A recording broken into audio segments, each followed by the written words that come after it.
নমস্কার বন্ধুরা, পশ্চিমবঙ্গ পুলিশ কনস্টেবলে 12,000 শূন্য পদে কিন্তু খুব শীঘ্রই নিয়োগ হতে চলেছে।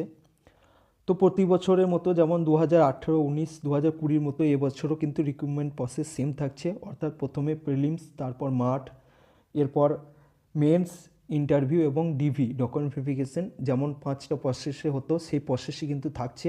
এখানে কোনোরূপ পরিবর্তন হচ্ছে না। অর্থাৎ যেমন একটা গুজব এসেছিলো যে একটাই পরীক্ষা হবে, সেটা কিন্তু হচ্ছে না। 2024 কিন্তু পুরনো প্রসেস মেনেই হবে। তাই তোমরা খুব তাড়াতাড়ি প্রিপারেশন শুরু করে দাও এবং খুব তাড়াতাড়ি, খুব শীঘ্রই কিন্তু ভ্যাকান্সি আসতে চলেছে। সরকারি যে গভর্নমেন্ট নোটিফিকেশন খুব তাড়াতাড়ি প্রকাশিত হবে। তাই দেরি না করে তোমরা তোমাদের প্রিপারেশন শুরু করো। আর যারা আজ চ্যানেলে নতুন তারা অবশ্যই আমার চ্যানেলটি সাবস্ক্রাইব করে রাখো, তাহলে তোমরা তোমাদের পরবর্তী নোটিফিকেশানগুলো তোমাদের কাছে যাবে এবং তোমরা বিভিন্ন আপডেট জানতে পারবে। ধন্যবাদ।